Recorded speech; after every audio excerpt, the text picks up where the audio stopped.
శుభోదయం.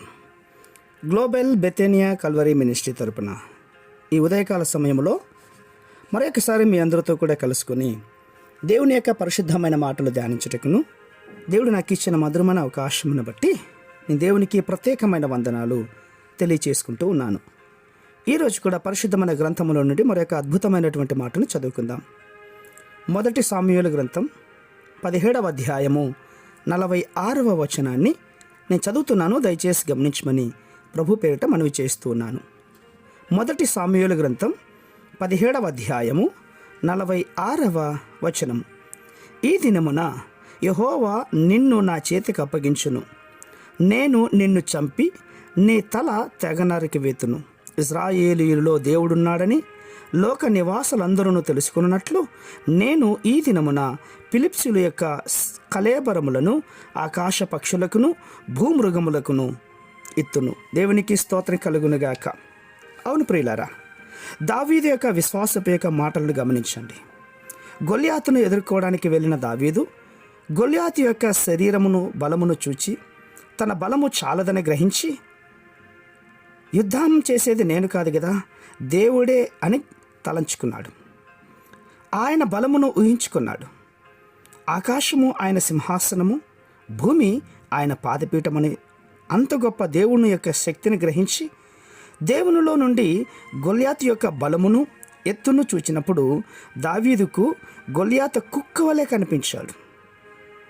దేవునితో సమస్తము సాధ్యమని గ్రహించిన దావీదు, ఈ దినమున యెహోవా నిన్ను నా చేతికి అప్పగించును, నేను నిన్ను చంపి నీ తల తెగవేతును అని గొల్యాతు ఎదుట తన నోటితో విశ్వాసపు యొక్క మాటలు పలికాడు. నిశ్చయంగా మీరు నా చెవిలో చెప్పినట్లు నేను మీ ఎడల చేసేదనని చెప్పినటువంటి దేవుడు దావీదు పలికిన మాటలు నిజం చేశాడు. దేవునికి మహిమ కలుగునుగాక. వాడు బోర్ల పడగా దావీదు పరిగెత్తుకుని పోయి ఫిలిప్పీ మీద నిలుచుండి వాని కత్తి తీసి దానితోనే వాని చంపి వాని తలను తెగ నరికేశాడు. దేవునికి స్తోత్రం. గొల్యాతు అందరికీ బలాఢ్యుడు, దావీదుకు కుక్కలా కనిపించాడు.